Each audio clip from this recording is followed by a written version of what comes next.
ഈ ചോദ്യം ചോദിക്കാൻ ഏറ്റവും യോഗ്യനായ ആളാണ് അദ്ദേഹം. ഈ കുടിശ്ശിക മുഴുവൻ വരുത്തിയതാരാണ്? DA കുടിശ്ശിക.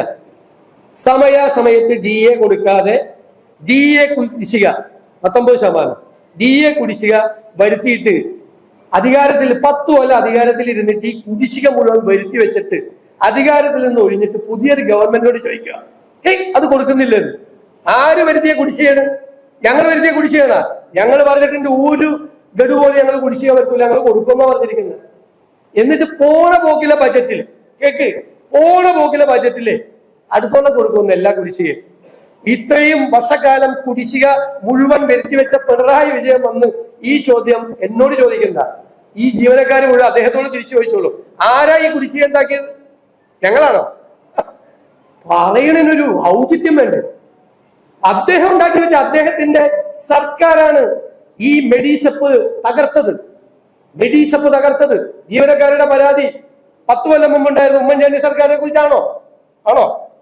DA കുടിശ്ശിക പറ്റിയത് ഉമ്മൻചാണ്ടി സർക്കാരാണോ? DR കുടിശ്ശിക പറ്റിയത് ഉമ്മൻചാണ്ടി സർക്കാരാണോ? അല്ല. ലീവ് സറണ്ടർ അടിച്ചു മാറ്റിയത് ആരാണ്? എത്രായിരം കോടി രൂപയാണ് ജീവനക്കാർക്ക് കൊടുക്കേണ്ട പൈസ വേറെ കാര്യത്തിൽ ചെലവാക്കി. എന്നിട്ട് ഇത്രയും കടം വരുത്തി വെച്ചിട്ട് 87,000 കോടിയുടെ കടവും ഇമ്മീഡിയറ്റ് ആയിട്ടുള്ള വരുത്തി വെച്ച് 5,07,000 കോടിയുടെ കടം വേറെ വരുത്തി വെച്ചിട്ട് എന്നോട് വന്ന് ചോദിക്കുകയാണ്, DA കുടിശ്ശിക കൊടുക്കണത്? കുടിശ്ശിക ഉണ്ടാക്കിയ ആള്. ആ ചോദിക്കാനുള്ള അർഹത അദ്ദേഹത്തിനില്ല.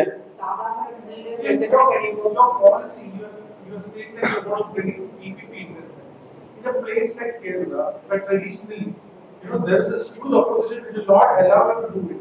You need to get funds and revenue to the state in the first 2 years of your government. How do you think it is possible? Number 2, you have also announced a senior welfare separate department. Only 10 crores. The stadium is getting 50 crores. Furniture part is getting more than 10 crores. So where you are setting up a completely new department? Why would it? I will tell you. We need money. For getting money to fill the exchequer, we have to do a lot of things. If we are continuing the same thing, what happened in the last government's time, nothing will happen. Kerala will be finished. So we are going to bring new economic models. There should be best financial management. There should be measures to prevent the leakage from the treasury. There should be a restructure in the entire tax administration. We will do it. We will fill the exchequer, no doubt. By stimulating the economy, we will fill the exchequer and there will be a equitable distribution of wealth, definitely. Then you asked only senior citizens department. For the initial expense, we have allocated 10 crores rupees for the initial expense.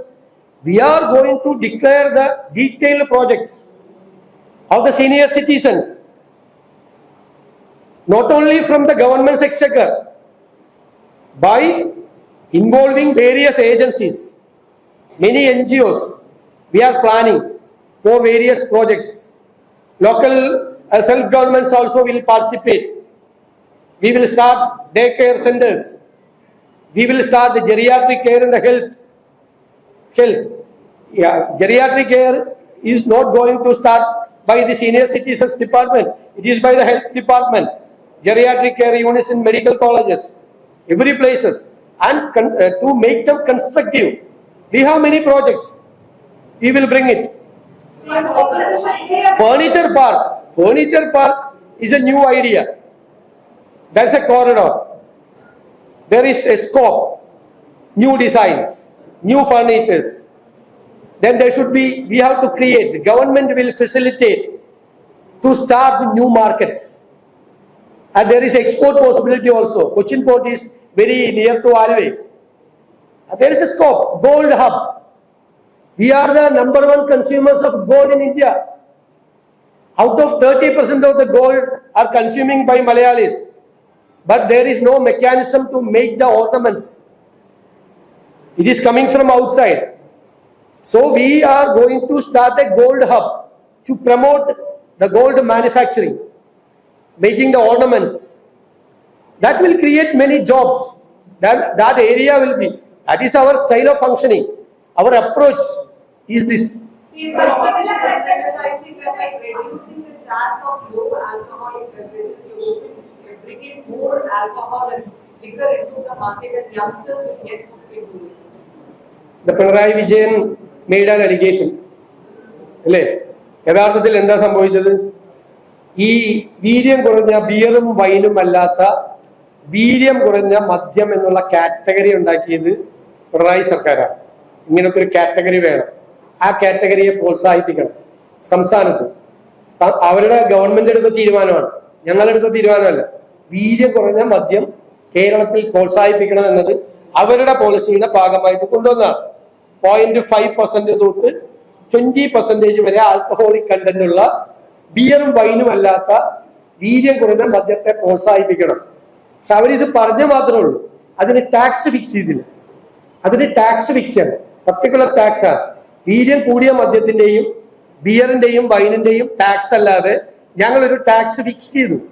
അതിൽ 0.5 വരെ ഉള്ളതിന് ഞങ്ങള് 120, അതുപോലെ 0.20 വരെ ഉള്ളതിന് 20% വരെ alcoholic content ഉള്ളതിന് ഞങ്ങൾ 175% ഫിക്സ് ചെയ്തു.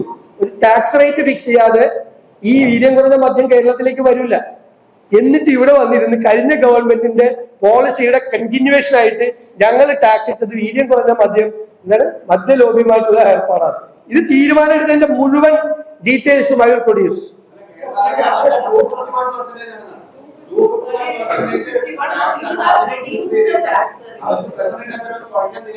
അല്ലല്ല, കുറയ്ക്കാനല്ല, അവരൊന്നും ചെയ്തില്ല. പിന്നെ എങ്ങനെ പ്രോത്സാഹിപ്പിക്കുന്നത്? വീര്യം കുറഞ്ഞ മദ്യത്തെ കേരളത്തിൽ എങ്ങനെ പ്രോത്സാഹിപ്പിക്കുന്നത്? വീര്യം കുറഞ്ഞ മദ്യത്തെ എങ്ങനെ കേരളത്തിൽ പ്രോത്സാഹിപ്പിക്കുന്നത്? അവരില്ല, അവരൊരു ടാക്സ് റേറ്റ് ഇട്ടില്ല. ആ ടാക്സ് റേറ്റ് ഇടാത്തതുകൊണ്ട് ഞങ്ങളൊരു ടാക്സ് റേറ്റ് ഇട്ട് അതിനുള്ള അധികാരം ഈ ഗവൺമെന്റിനുണ്ട്.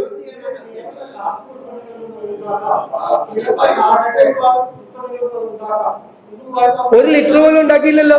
10 കൊല്ലം ഇരുന്നിട്ട് ഒരു ലിറ്റർ പോലും ഉണ്ടാക്കിയില്ലല്ലോ. ചുമ്മാ വെറുതെ വർത്താനം.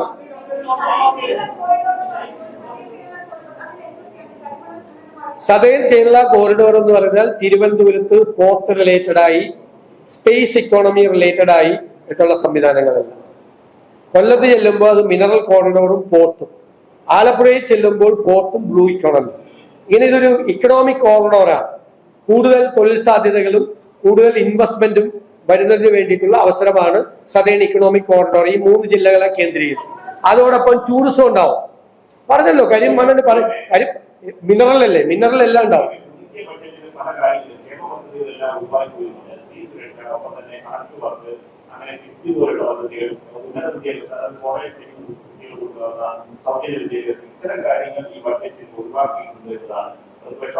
അല്ല, ഇവരെ ഈ പദ്ധതികളൊക്കെ പോകാൻ നേരത്ത് പ്രഖ്യാപിച്ച പദ്ധതികളാണ്. പോകാൻ നേരത്ത് 10 കൊല്ലം ഇരുന്നിട്ട് ഇതൊന്നും പറ്റിയില്ല. 10 കൊല്ലം അധികാരത്തിൽ ഇരുന്നപ്പോൾ പ്രഖ്യാപിക്കാതെ ഇലക്ഷൻ, ഇയു ഓഫ് ദി ഇലക്ഷന്റെ സായാഹ്നത്തിൽ പ്രഖ്യാപിച്ചതാണ് ഈ പദ്ധതികൾ. സ്ത്രീ സുരക്ഷാ പദ്ധതി എപ്പോഴാണ് ഇംപ്ലിമെന്റ് ചെയ്തത്? ഫെബ്രുവരി ലോക്കൽ ബോഡി ഇലക്ഷൻ തോറ്റു കഴിഞ്ഞിട്ട്. ഈ ഇലക്ഷന് തൊട്ട് മുമ്പ് ഞങ്ങളത് പരിശോധിക്കുന്നു. ഞാൻ കഴിഞ്ഞ പത്രസമ്മേളനത്തിൽ പറഞ്ഞല്ലോ, ക്യാബിനറ്റ് കഴിഞ്ഞുള്ള പത്രസമ്മേളനത്തിൽ ഞങ്ങളത് പരിശോധിക്കും. ആ ലിസ്റ്റ് ഉണ്ടാക്കിയത് എങ്ങനെയെന്ന് പോലും പരിശോധിക്കുന്നതാണ്. ഇലക്ഷൻ കാലത്ത് വിതരണം ചെയ്യാൻ വേണ്ടിയിട്ട് ഉണ്ടാക്കിയ ലിസ്റ്റാണ്. തെരഞ്ഞെടുപ്പിന് തൊട്ട് മുമ്പ് എന്തൊക്കെ പ്രഖ്യാപനം നടത്തിയത്? ഇപ്പൊ ജീവനക്കാരോട് ഭയങ്കര സ്നേഹമാണ്. കഴിഞ്ഞ ഗവൺമെന്റുകളെല്ലാം ചെയ്തത് എന്താ? അവരുടെ കാലത്ത് പേ കമ്മീഷൻ നിയമിച്ച് പേ കമ്മീഷന്റെ ജോലി പൂർത്തിയാക്കി പേ കമ്മീഷന്റെ അവാർഡ് കൊടുത്ത് പേ കമ്മീഷൻ നടപ്പിലാക്കി. ഇല്ലേ? ഇതിനു മുമ്പുള്ള ഗവൺമെന്റുകളെല്ലാം. ഈ ഗവൺമെന്റ് എന്താ ചെയ്തത്? പേ കമ്മീഷൻ പ്രഖ്യാപിച്ചത് എന്നാ? ഇലക്ഷന്റെ തൊട്ട് മുമ്പ്. അങ്ങനെ 6 മാസത്തേക്ക് സമയം കൊടുത്തു. അടുത്ത സർക്കാരിന്റെ തലയിലിരിക്കട്ടെ എന്ന്. ഒരു ബാധ്യത ഏറ്റെടുത്തില്ല. DA കുടിശ്ശിക വരുത്തി, DR കുടിശ്ശിക വരുത്തി, ലീവ് സറണ്ടർ അടിച്ചു മാറ്റി, മെഡിസപ്പ് പൊളിച്ചു. എന്നിട്ട് ഇവിടെ വന്നിരുന്നിട്ട് ഭയങ്കര, ഞാൻ തന്നെ ഞെട്ടിപ്പോയി കണ്ടിട്ട്. കേട്ടിട്ട് എല്ലാത്തിന്റെ ഓരോ ഫയലും ഞാൻ തരും. ഞങ്ങൾ നോക്കിയിട്ടാണ് ചെയ്തിരിക്കുന്നത്. നോക്കി ചെയ്തത് പോക്കില്ലേ.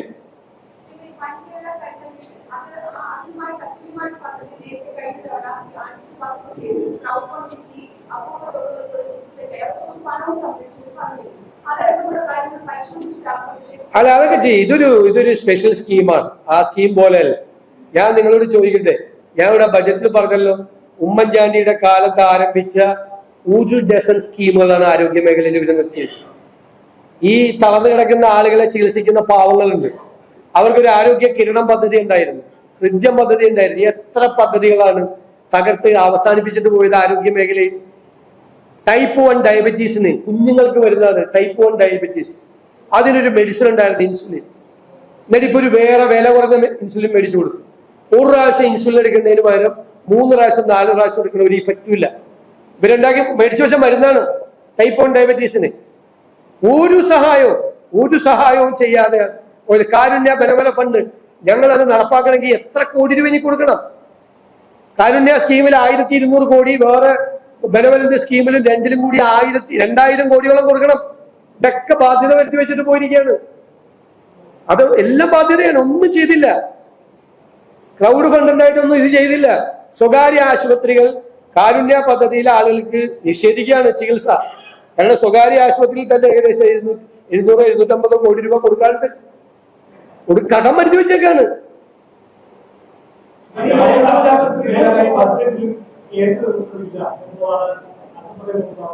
ബജറ്റ് എന്ന് പറഞ്ഞാൽ ബജറ്റിന്റെ പ്രസംഗം മാത്രമല്ല, ബജറ്റിന്റെ ഡോക്യുമെന്റ്, ബജറ്റിൻ ബ്രീഫ് ഉൾപ്പെടെയുള്ള ഒരുപാട് ഡോക്യുമെന്റ് ഉണ്ട്. പറയേണ്ട സ്ഥലത്ത് പറഞ്ഞിട്ടുണ്ട്. ഇപ്പോ നരേഗ മാറ്റി VB റാംജി ആക്കിയതിനെ ബജറ്റ് പ്രസംഗത്തിൽ തന്നെ രൂക്ഷമായി വിമർശിച്ചിട്ടുണ്ട്. ഇത് കേന്ദ്രവിരുദ്ധ പ്രഖ്യാപനം നടത്താനല്ല ബജറ്റ്, ഇത് കേരളത്തിന്റെ ഫ്യൂച്ചർ തീരുമാനിക്കാൻ വേണ്ടിയിട്ടുള്ള ബജറ്റാണ്. വരാനിരിക്കുന്ന കാലം എങ്ങനെയായിരിക്കണം എന്നുള്ളതാണ്. ഞാൻ നീതി ആയോഗിന്റെ മീറ്റിംഗിൽ എല്ലാ മുഖ്യമന്ത്രിമാരും പങ്കെടുത്ത മീറ്റിംഗിൽ പോയി കേരളത്തിലുള്ള ഡെവല്യൂഷൻ കുറവാണ്, ഞങ്ങൾക്ക് തരണം, സംസ്ഥാനങ്ങളെ കുറച്ചുകൂടി നന്നായി നോക്കണം, കോപ്പറേറ്റീവ് ഫെഡറലിസം വേണം, ശക്തിയായിട്ട് വാദിച്ചല്ലോടെ പോയി. എല്ലാ ദിവസവും രാവിലെ എഴുന്നേറ്റ് കേന്ദ്രവിരുദ്ധ പ്രഖ്യാപനം നടത്തണം. ഒരു ദിവസം പറഞ്ഞില്ലെങ്കിൽ അയ്യോ ഇന്ന് കേന്ദ്രവിരുദ്ധ പ്രഖ്യാപനം നടത്തിയില്ല. ഞാൻ പഴയ കഥയൊന്നും എന്നെ കൊണ്ട് പറയിക്കുന്നില്ല.